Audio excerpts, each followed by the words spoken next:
Alright guys, so not gonna lie, we're kind of shocked because in our testing, Ares has been consistently out damaging Arrogance.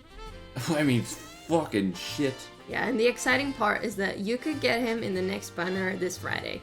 First of all, this was filmed on test server, and we tested Guild Boss 1, Guild Boss 2, and Artifact Material Raid. So first, let's start out with Guild Boss.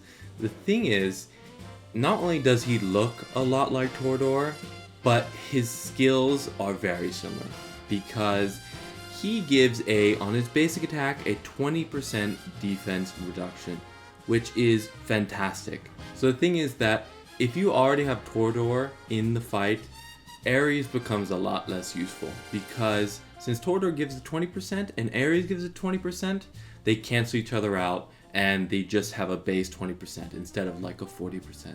The thing is though that during Ares ult, you have a 30%, which is I think one of the highest in the game. So the thing is though, it really starts getting interesting when you look at the damage comparisons because Ares just smokes everybody. And we were sitting there racking our heads, why the hell is he doing so much damage? And we kind of figured it out. So the reasoning is pretty complicated, so prepare yourselves.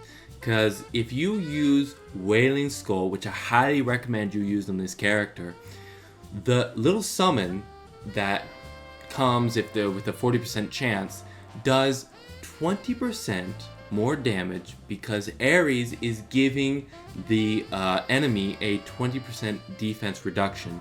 And if you use a character like Lust or if you use a character like Arrogance, that 20% damage will not be there.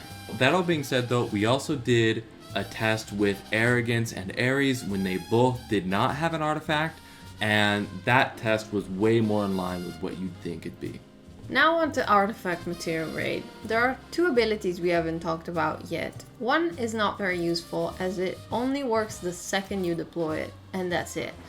And the other one actually is interesting as it gives 25% more chance to increase the damage by 200%. And during his ultimate, that percentage is up to 35. Speaking of damage, the same way that he did in Guild Boss, he managed to deal way more damage than everybody else, destroying Arrogance. As you guys know, one of the best factions for Guild Boss 2 is Nightmare. So here we did a very quick run to show you how good of a character he can be. In the end though, we would say that Arrogance is the overall better character, especially if you already have Tordor on the team. There is no denying how much damage Ares does with the Wailing Skull on. And I personally feel like he's going to be someone we are really wanting to pull for this weekend. And speaking of this weekend, we'll be putting out a bunch of videos this week. So make sure you guys hit that subscribe button and we'll see you guys in the next one. Bye.